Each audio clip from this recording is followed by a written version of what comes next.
why play Academy? Well, you have AP items as well as Sentinels, which leans itself very easily into the comp. You want to play a flexible as well as consistent comp in set 13. Additionally, the Academy items for that game are very strong. Or you have a mixed AP/AD array of items, and you think that you can use those items very, very efficiently because this comp does have both AP as well as AD carries in its highest cap.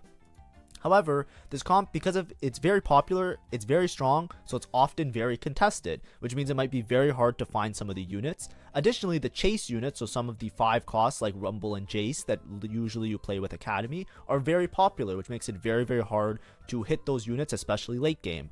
Additionally, the board itself is very cheap, which is a benefit, but it's very expensive to cap out very high a lot of the time. So it can be very hard to get like very, very high placements in terms of just like actually climbing, like getting the first and the second. A lot of times you might just end up with a third or a fourth because it's very expensive if you don't have the gold in order to reach those higher level units and a higher cost units upgraded. Additionally, before we go much further into this guide, I just want to say, make sure to like and subscribe. It really does help me out as a small content creator. If you're somebody who's been watching my guides or enjoying my guides as I go through this, I do daily content for TFT, and it's usually trying to be as educational as possible to help out beginner players. So if you do like my content, please make sure to like and subscribe. 90% of you aren't subscribed, so it would help out a lot if even a couple percentage of you guys convert into watching some of my videos, or at least like giving me the subscriber number go up so I feel happier about myself. What is Academy? So let's go through this for the beginner players or people who haven't seen the trait or don't really know all the inner workings of it. I'm going to try my best to explain it. So taking this from Tactisaw Tools just as a picture, but basically Academy is a trait that activates as a 3 trait starting, but then it can be a 3, a 4, a 5, or a 6 trait. Academy can sponsor up to 3 items per game. So you will get 1 copy of each of the sponsored items as you level up Academy. However, what you should know is that you can also create these sponsored items yourself. If you create the sponsored item, you will also get the benefits of Academy that it talks about here. So the way you should think about Academy is similar to like Scrap, is that it helps cap out your board a little bit higher by giving you additional items to work with. It's more of like an item style trait that you can use to cap out your board. Additionally, copies of the sponsored items grant bonus max health and damage amp. Academy units that are holding these sponsored items will gain double the amount, and they'll also gain an extra bit of health and damage amp. The damage amp per item goes up as you go higher into the trait, so it caps out at 9% HP and 9% damage amp per each item that the unit is holding. Now, like I said before, the damage amp can stack, so if you put multiple Academy items on the same unit, they will get the benefit of getting multiple stacking HP and damage amp, so it can be very, very devastating, especially late game. Additionally, if you see a sponsored item, so the sponsored items appear by either like every single game, there's 3 sponsored items. They will always come within the same order, so like when you activate 3, 4, or 5, you'll get a sponsored item. 6 doesn't give you another sponsored item, it just gives you more HP and damage amp, but those items are the same for everybody in your lobby, and they are random. So for example, your first item, if it's an Archangels, that means everybody in the lobby is going to be having their first Academy item as an Archangels. You can see the sponsored items by clicking any Academy unit, hovering the Academy trait, or looking up Academy. Like if you put Academy units in your team planner and then you hover the trait in your team planner, you can also check it there. So it's just important to note because we'll talk about that a little bit later. Now, when should you play Academy?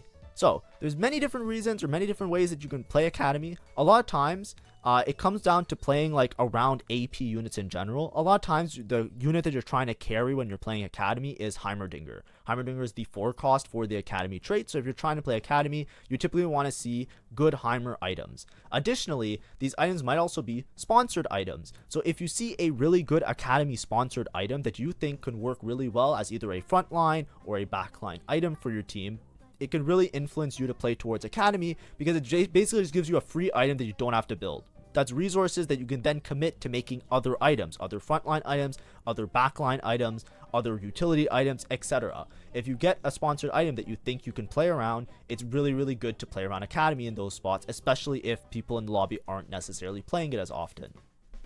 Additionally, Sentinels or Sentinel Emblem is a really good indicator to play around Academy. This comp fits really nicely with the Sentinel trait, and it synergizes very well with what Heimer wants to do, which is scale. Heimer is a scaling champ per fight, so as the fight goes longer, the Heimer will eventually do more and more damage. So playing a very strong vertical trait or having an emblem for a vertical trait like Sentinels, where it makes your front line very strong, it's a good idea to maybe consider playing the AP Academy backline if you have that type of opener. Additionally, there's many different augments that can work really well with Academy. Sometimes you get a strict Academy emblem or something like academic research that gives you a bunch of the sponsored items, so you can just stack a bunch of damage amp. All of these are very good and really good indicators that maybe you should consider Academy for a game that you're playing. Now, we're going to start going through boards. So we're going to start with the late game boards, because I think everybody likes to see the cool max cap boards that they can plan around for their team planners and stuff like that. Here I just have like all of the units of interest. Obviously there's 11 units on this board. This isn't the final cap of the board, but I just wanted to show all of the units at first. But a lot of times what you're trying to hold on to is Sentinel units as well as Academy units. For your front line, 6 Sentinel or 4 Sentinel is a very strong option. And then for your Academy units, a lot of times you're playing around Heimerdinger, which is really and Jace as your secondary carry. Heimerdinger works really well with Sentinels, because a lot of times with Heimer, if you read his ability, each time he casts, he fires one more missile. So if you can get Heimer to scale, or if you can stall out the fight as long as possible, Heimer will continue to fire more missiles, which will increase his total damage. It's why something like Archangels is also very good on Heimerdinger, because if you make Heimerdinger cast a bunch of times, and you have Archangel scaling, and the amount of rockets are scaling, eventually each one of his rockets are going to do a massive amount of damage because of Archangels. In addition, each of those there's going to be more of those rockets, so it's going to come to a point where the Heimer is going to do so much damage that you can actually win. So how does that synergize really well with Sentinels? Well, one of the Sentinels is a Visionary, so it's easy just to pair them up, that you get the Visionary trait active for Heimerdinger. And additionally, the Sentinels is one of the better front lines in terms of stalling out the opponent. So if you can stall out the opponent with like a bunch of armor and MR on everybody, especially with an Alawi, it works really well. It also synergizes Sentinels really nicely with Ezreal. Ezreal is a Rebel as well as an Academy unit. So you get 3 Rebel activated, which gives all Rebel units 12% max health. That makes your Alawi, which is your main tank, a lot tankier, because not only do they have a bunch of armor and MR, they now also get a little bit of extra HP, so it boosts multiple tank stats together. Jace does a lot of damage as well, so Jace can be a late game carry, and sometimes you'll see people play around Corki as well. Now, from this, obviously this isn't the exact board that you play, but to show you some boards that play off of these ideas, one of the more common ones is this one. This is like the go-to, very simple, not the strongest of the boards, but one of the more consistent and reliable ones. It's that's not that cheap. That's not that expensive and is a lot on the cheaper side. So here what you do is you just play 6 Sentinel. 6 Sentinel is very nice, because basically what you're doing is you're playing a bunch of low-cost units like Irelia, Leona, Rel. Right now we have Rumble in, but you know, you can easily just play around a Singed for much of your mid to late game. But basically, it's not that expensive to play around the Sentinel units, because they're all low-cost units. And because you play really deep into the Sentinel trait, they all get so much armor and magic resist that it makes them very tanky, even though they are low-cost units. Of course, this leans very heavily into Alawi, which has great scaling on armor and MR, and can be very tanky for your board. Because your front line is so tanky, it synergizes really well with Heimerdinger. Heimerdinger a lot of times wants the front line to be very tanky, because like I said before, you want to scale up the Heimer inside his actual active trait. He basically scales it with every cast, he scales by shooting more missiles. Additionally, with items like an Archangel's, you can get him to scale that AP really effectively, and then at one point your Heimerdinger just doing a massive amount of damage. So if you're looking for a level 8 board, all you need to do to activate Academy is to play around an Ezreal. Now Ezreal, you can put all of your AD items on, which is very easy. Or very easy for you not to get into a bad spot, is what I should say. So if you have a bunch of AP items, you can put them on Heimerdinger. If you get like a bunch of swords or a bunch of gloves and you don't know what to do with them, you can start by making them Ezreal items, because the Ezreal can kind of work as like a little bit of a background carry to bide your time until you make it to level 9, and then you can make a stronger board playing around a 5 cost instead. Additionally, this board works really well if the sponsored item is useful. So for example, if you see a sponsored item and it's a nice frontline item, let's say your sponsored item is a Redemption. right? Just to throw it out there. If you have a sponsored item of a redemption, it makes it really efficient for you to put it on something like an Alawi. You basically get a free frontline item for Alawi. You don't get the benefit that much of all the extra damage, but you do get a little bit more HP, and you basically get 3 items that can complete your item set, especially if it's a low item galaxy. Sometimes you're playing in an encounter and there's not that many items. Academy really strives in those areas because you basically get 3 items, which scales you a lot harder than 2 items. Additionally, if you end up with a Heimer item, there's many different builds. Here I'm showing, like, you know, blue buff Nashers, Archangels. These aren't, it's debatable whether this is the, like, quote-unquote BIS or best item sets, but the idea is that you have a mana generation item, you have an attack speed item, so these 2 items help the Heimer to cast and scale, and then Archangels works really well because, as I explained, like, probably 3 times in this video alone, it's pretty good.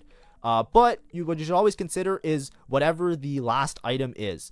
Whatever the last item is, should probably be your academy item. A lot of times, if the academy item is Archangels, you kind of struck gold a lot of the time, but often you can make more flexible items like a Shojin Nashers, and then your last item could just be whatever it is. If the academy item is a Jeweled Gauntlet, then you make it a Jeweled Gauntlet. If the last item is a Guard Breaker or a Giant Slayer, for example, you can just put the last damage item on Heimer. He doesn't scale as aggressively, but with the extra damage amp from Academy, as well as the value of the item being a little bit more like impactful without having to scale, the Heimer will do more damage at the start of the fight, and it kind of works out to be the same.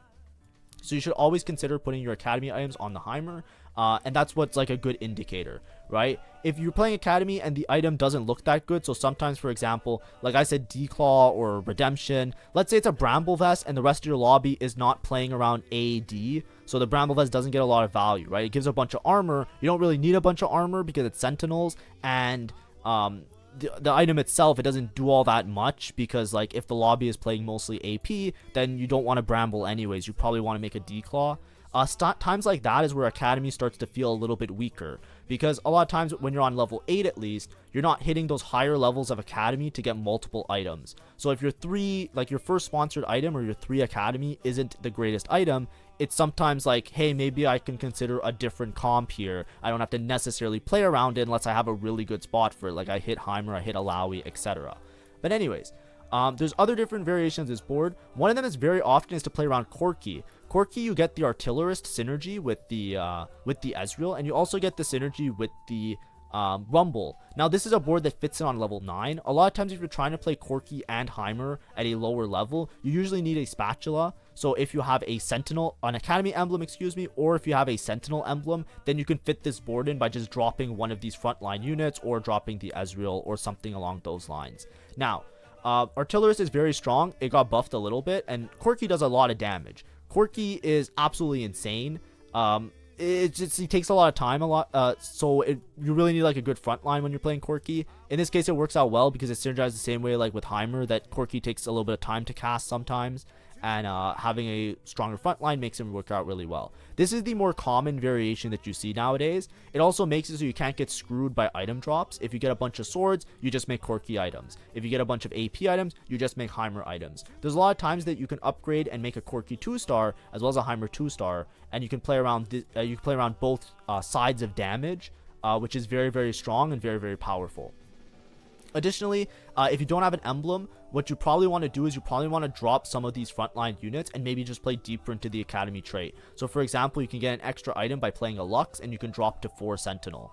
The reason Sentinel is so important is because it helps Heimer to scale with his casts. But if you're able to make it deeper into the academy trait and you have like a Corki 2, a Heimer 2, you can then sacrifice some of the front line in order to compensate by that by making more damage, right? You can sacrifice front line if you have enough damage to support the reasoning of removing some of your front line help. Additionally, this is a more max cap version if you high roll into a Jace. So this is a board that fits in on level 8, and this is what I was trying to explain before, or in the last one that I was showing. What you could do is you can drop down to 4 Sentinel a lot of the time. If you find a Jace, you get extra frontline with this what's it called, the Hex Gate little crystal. The crystal is very strong. It's really good. You can put it in the front line, or you can put it as like slightly off to the front line. The idea is that this is a respawning target dummy. Now, when Jace is in the back line, technically, you want to backline this dummy a little bit because it basically gives like some AS to each of the units. If you put Jace in the front line, then it gives like frontline stats to everybody. But a lot of times what you'll see people do is they'll put Jace in the back line and the dummy either in the front line or right around here on the same side as their Heimer or Corki, whoever is doing the most damage. It buffs the nearest couple of units. So Heimer is fairly close to this dummy, and so is the Alawi. But by putting the dummy closer to the front line, it makes it so that it works like as a part of the front line. If there's extra damage, or if somebody's trying to do damage from the front line, they can hit this dummy, and then they can burn out some of their damage, some of their casts. A really good example. Let me try and see if I can do this full board. A really good example is like something that used to work, is not as common anymore, but this was like devastating against, like, for example, a Camille, right? A lot of times with Camille, she's like really good at one-shotting units. So if you put this dummy in the back line, she does one-shots, right? Alawi's dead, one-shots, this guy dies, one-shot, this guy dies, one-shot, this guy dies. What you used to do a lot of times when Camille was really meta is you would just play a Jace, you'd put the dummy in the front line, and then Camille would one-shot the dummy dies. She'd walk over here, right? Let's say you put somebody else here. She one-shots this guy dies. Uh-oh, the dummy respawned. Now, instead of Camille killing your front line, she's just wasting a bunch of time re-killing this dummy and then walking over here, and then she walks back and she re-kills the dummy again. Because the way that Camille works is that she just like does like one giant burst damage and she doesn't attack a lot of times very frequently. So it's very, very cool to do that. Also, I'm noticing I'm saying very, very a lot. Somebody pointed out and now it's bugging me so much. I'm trying to stop, but that's just how I speak. I'm sorry. But anyways, let's go back to player board. So putting the target dummy towards the front line, especially when you're playing around Jace, is pretty good.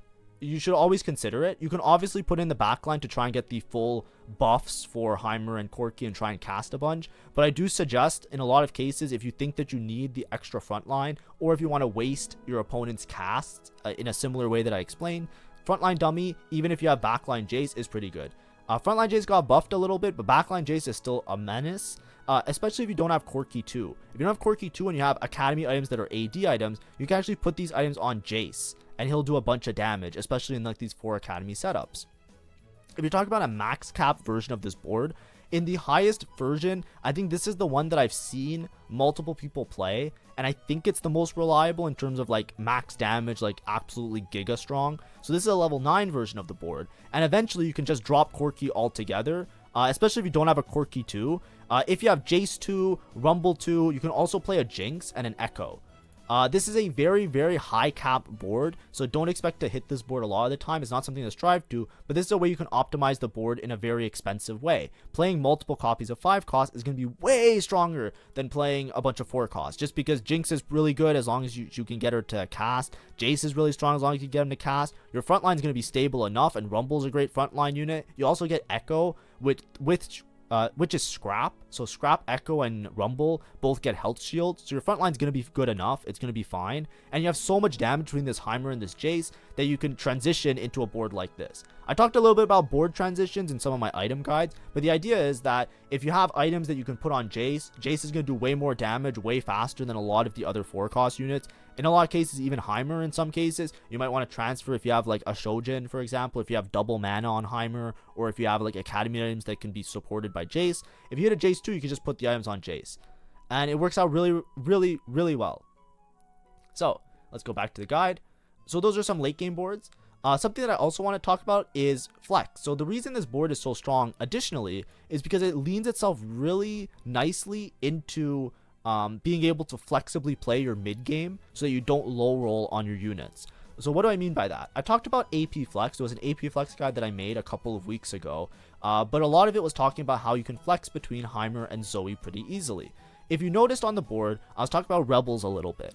Rebels are the main core of the unit in a way, or main core of the Academy build. It intertwines very, very easily because your main tank is Alawi. You're usually playing Irelia and Ezreal because it gives the Alawi some extra HP. Additionally, they have inter-team synergies, right?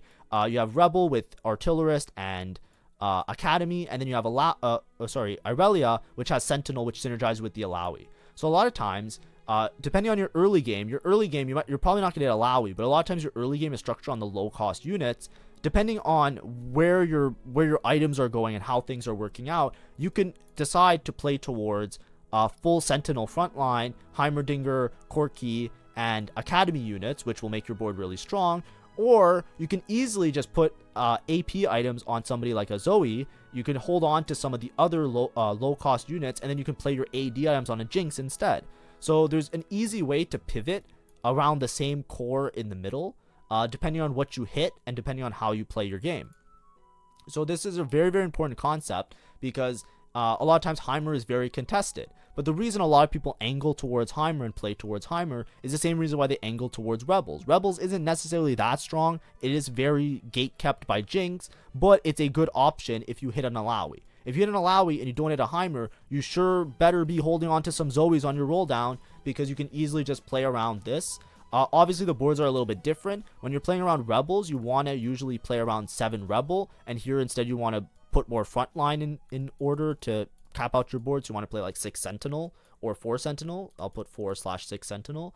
So they do want different things at the end of the game, but your mid game, you can play very flat. You can play towards both lines, and then when you do your actual roll down, you can decide which side you want to actually finish your board with, so to speak.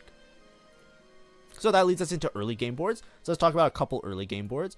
A lot of times your early game, like I was saying before, it usually starts off with you playing around Sentinels as well as some sort of AP backline unit. So this is a board on level 5. On level 4, you can just drop one of the units. But a lot of times if you have Vex as an opener, Vex is a 1-cost unit that's very easy to play around with Visionary and Sentinels because of this Rel unit. This Rel unit is great because she's Conquer, Sentinel, and Visionary, but mostly we focus on Sentinel and Visionary, so she can help your backline units cast if you have Visionary backline, and additionally she also can help your frontline with Sentinel. If you hit an early Ezreal, then you can fit Rebel in very nicely. If you don't have Ezreal, you could just play another Rebel unit. So you can play something like, I don't know, a random set. Let's just say a random set and you don't have Ezreal. During your early game into mid game, a lot of times you can stack extra Visionary units if you need more damage, or you can just play around Vertical Sentinel. It's very common for you to hit a couple of these low-cost Sentinel units because they're all under 3 cost, right? You have 2 2-cost and 2 1-cost units. So you can easily just play around a 2-star Irelia, a 2-star Singe, a 2-star Rel, and a 2-star Leona, depending on which ones you hit, and have a really strong front line. And this is a level 5 board, for example. Then you just need more damage, so then you can just play, for example, I had Ezreal in before, but you can play some other backline unit on level 6 and level 7. Additionally, you're very close to hitting Academy, so a lot of times you can hold on to Luxes, and then you can play this type of board on level 7, where you're starting out with 4 Sentinels, so your front line is very stable for your mid game. You're playing around low-cost units, so they're usually all upgraded if you have a good spot for the comp. You get an extra item from Academy, so as long as your Academy item is good, you can make great use of it in your mid game, and you'll be up a resource on the rest of the lobby. And then Rebel gives your team extra tankiness, so if you have Irelia, it's really good for you. And then Visionary helps your Vex to cast. This is a common way that you play around your opener, and if you look at this board, because we're playing around Rebels and Academy, it's very easy for us to transition into either line. If we want to play Vertical Rebel, all we have to do is make sure that we hold on to some extra units, right? Our bench, we might hold on to a set, for example, right? If we're thinking about our bench, we might be holding on to a set, and on Akali, like 1 copy of each of these, and then if we hit Zoe Alawi, we'll just pivot into Rebels. If we don't hit those units, we're still playing a board that leans itself into Academy. We're basically just going to swap out this Lux for a Heimerdinger if we hit Heimerdinger.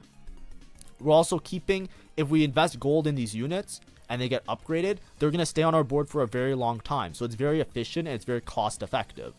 Additionally, you can also play this opener from Sorcerers. In the same way, you can just play Academy with Sorcerers. You can play Lux. If you have Heimer items or AP items, you can make general AP items. And you can transition the same way. A lot of times your mid game is just going to be you playing around Sentinels if you hit Sentinels, or other frontline units if you hit other frontline units. So you can easily play like a 2-Sorc opener where you have Lux and Zyra, which are both 1-cost units. And here I just put 2-cost Sentinels, but there are, like I said before, 1-cost Sentinel units. And because the board, like I said, transitions very nicely into the late game board, it makes it very easy for you to plan and hold on to those units, and then you can easily transition into something like this, where you play Corki in your backline with Heimerdinger, and you cap out your board as such.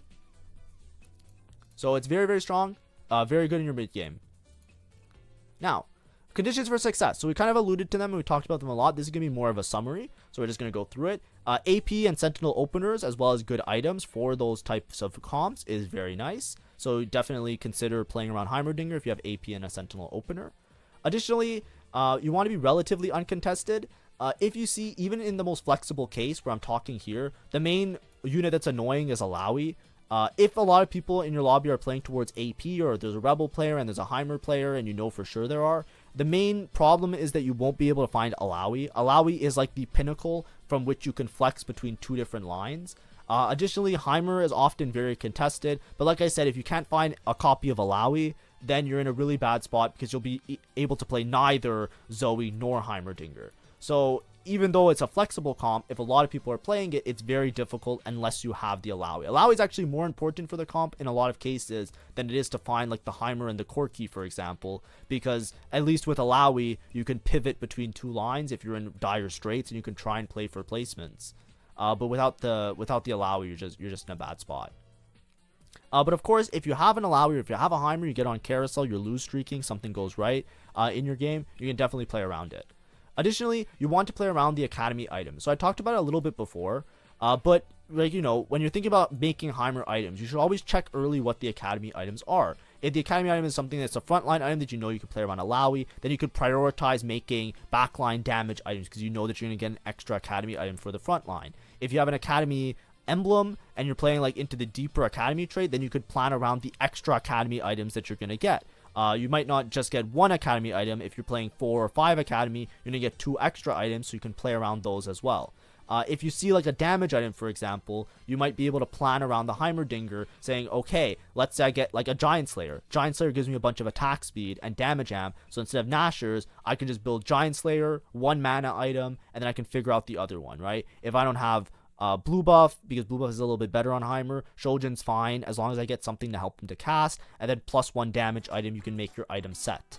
Additionally, if you see like AD items, it's a little bit riskier obviously than AP items, but you could put them on Ezreal, you could put them on Corki, right? Corki is probably a lot better in my opinion because I think Ezreal just doesn't do enough damage, but you can plan around that until you find a Jace. However, I wouldn't recommend it in a lot of cases because then you're trying to build Heimer items and you're trying to build Corki items. If you split your items too thin, you know, like 3 items on 1 unit is better than 2 items on 2 different units, right? It's better to have 3 items on 1 unit, even if it's a suboptimal item. But then if your items are suboptimal, it's like, why are you playing this comp in the first place? And then it just becomes a mess. So you just gotta be really careful of that fact.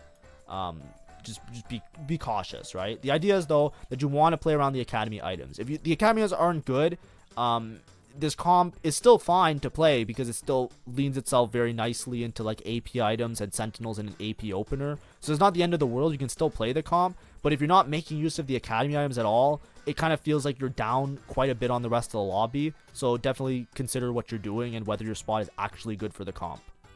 And that all obviously falls around good academy items. The example I gave before, for example, if there's a Bramble Vest and your entire lobby is AP, you know, does it really do anything? Not really. So then what's really the point? You know, you have to question those things a little bit. But obviously, if you have good academy items, thumbs up all around, it's like, okay, here we go. You know, great game incoming. Additionally, you want to make it to good econ because this comp does support multiple carries. Ideally, this version is like the weaker one that's just like, you know, more for like consistency, like, you know, something you can make all the time. But a lot of times you're trying to play around Heimerdinger and Corki. If they're not upgraded, then it's really hard to make this board work because the 6 Sentinel is pretty important if you have a Heimer 1, just because he doesn't do enough damage. And if you have a Corki 1 as well, you really want to have like the vertical Sentinel, so then a lot of times you're losing Academy, right? You lose Academy and you play this type of board. If you have enough damage, like you have Heimer 2, Corki 2, and they both have a bunch of items on them, then let me just put an extra item on here just in case. Like if you have a bunch of items and you're able to itemize 2 carries and they're both upgraded, then you can start dropping Sentinels at lower levels in order to like fit in the board on level 8, level 9. But it's obviously dependent on damage. Because of that, you need a lot of econ. This is what I was saying before, that the comp is very inexpensive because you're playing around low cost units like these 1 and 2 cost units. However, you need good econ to actually make it to like those max cap giga win boards, right? Something like this is gonna win against everybody in the lobby, right? Heimer 2, Jace 2, Rumble 2, Echo 2, Jinx 2. It's like by the time they deal with the Jace, the Jinx rocket goes off. By the time the Jinx rocket goes off, Heimer's scaled and then he's doing damage, and then Rumble's going off, and it's a mess. Like if you've ever played against this type of board before where they have like all these upgraded 5 costs, it's obviously extremely strong. But that requires you to have a lot of gold and a good econ to go 9. And especially if you're contested, which this comp is normally very contested, a lot of times you're rolling a lot on level 8 just to find a single copy of the unit. So you have to be very careful, and you have to take into account those things. Now, small example gameplay. This will be very, very short, so don't worry. But I'll just show you roughly how things can work out in a particular game. So in this game, I'm starting off the game with a loss streak. I have 2 copies of Rel, which is pretty nice. I look at my items and I'm thinking, what's a flexible item I can make? I decide to make Nashers here. Obviously I could have made damage items or other builds I can do, but Nashers leaves me open to multiple options. Here, because I am what doesn't kill you, I want to lose rounds in order to get a bunch of gold. So I'm not really worried about making a particularly strong board on stage 2. Here I hit a Rel 2, so I'm leaning more towards, okay, let me try and play around Sentinels, and I have like an AP Sentinel opener, as you can see. Here I'm not playing the Rel 2 because I'm trying to lose streak. So even though I upgraded the Rel 2, I'm trying to get cash outs from what doesn't kill you in order to put me in a spot where I'm particularly rich. As you can see, I just play around these early game units for much of my stage 2. And I'm just trying to play around Sentinels. I think that I'm leaning towards Academy. I don't know when I show it. Hopefully, I didn't find exactly where. But the first Academy item is an Archangels, by the way. So I know in the back of my head that a really good option for me is to play around the Archangels that I would get from the Academy item. So as you can see, my item slams, I made Nashers. I made a TG, which I'm not playing right now because I'm what doesn't kill you. So I want a 5 loss streak here on stage 2 and be really rich. By having a lot of gold, I know for sure that I'll be in a good spot to hit my Heimer and my Alawi, even if I am contested, because I'm going to be richer than most people in the lobby. And then I want to make a mana item, a Nashor's Tooth, and then my third item, which is the Academy item, is an Archangels in this case, which is really good. So I can just play that, and then I have my completed Heimerdinger items. The rest of my items I'm going to make towards frontline, so that's why I didn't make something like a Guard Breaker. I don't really care about a third damage item. I made TG because with 2 gloves, it gives me the best chance of having a somewhat of a frontline build, right? It just gives me some utility for early into mid game. So I continue playing the game. Here, on the next augment, I get something like Bulky Buddies. Bulky Buddies gives a bunch of HP, so I take it instantly because if I'm playing around Sentinels, HP is really beneficial because your Sentinels have a bunch of armor. So how do you make them really tanky? You give them HP. By giving them both HP and armor, they now have 2 out of the 3 things that make a tank really, really strong. The other thing is like damage nullification or what's called durability, they call it. But of course, Bulky Buddies is going to be really strong with Sentinels, so I want to play around that. I play Bulky Buddies. My mid game, as you can see, I transition.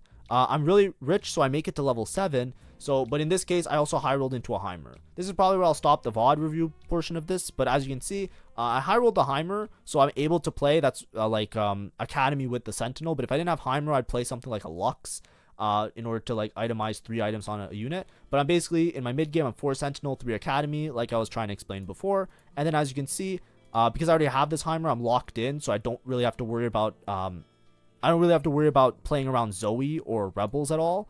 And then I just do my roll down. I find like 1 copy of Alawi at one point during my roll down. My next Academy item is a Dragon Claw. So with the Sentinel emblem, I'm able to play 4 Academy on level 8. So here I'm 6 Sentinel, 4 Academy. I just play a random Lux. I have a Sentinel emblem, so I'm able to do that. And instead, I'm just stable around this Alawi and this Heimer. So I end up trying to go level 9. The way this game ends is that I don't cap my board around 5 cost because instead I hit Alawi 3.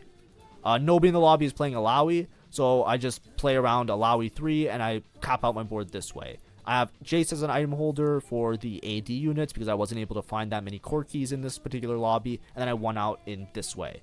But either way, that's like a little bit of a indicator of like how the game kind of goes, right? Of course, I high rolled into the Heimer, so I don't have the best example, but I couldn't find one last minute for this video. But the idea is that the early game, you usually just find your spot, something like this. It doesn't matter if you have Academy in or not. All that matters is that you have some sort of AP backline unit. You get some Sentinels in your front line. And then eventually, if your academy item is good, you can become very strong in your mid game, which sets you up really well for your late game. And that's the idea. So here I went from loss streak into win streak, and then I just won out for the rest of the game after I hit the rest of my board. And then I hit Alawi 3, Jace 2, and the rest is history. So that is all. Let's go back to the slides because I'm just going to say my thank yous and goodbyes. So yeah, make sure to like and subscribe if you like my content. It's been a while since I did one of these guides, but I'm going to try and do more of these how to play guides, like of the actual trait, and give you like a board as well as a structure for your early mid game and like what it kind of entails in order to have success with the comps. These are obviously beginner focused, so I'm not trying to like go nitty gritty deep into like what the optimal variations are and the optimal everything is. I'm trying to give it like a nice overview, so it's like a nice little fun watch. If you like these, make sure to like and subscribe. If you want me to do a particularly other trait, right now the next one that I'm going to do is Emissary. But after that, you guys can let me know, and I'll do them in order. I was going to do for all of them, so you know, if you want me to do one more than the other, just say in the comments, hey, next time maybe do this one, and then I'll start working on that PowerPoint and everything like that. Thank you for watching. Have a great day, and see you around. Bye-bye.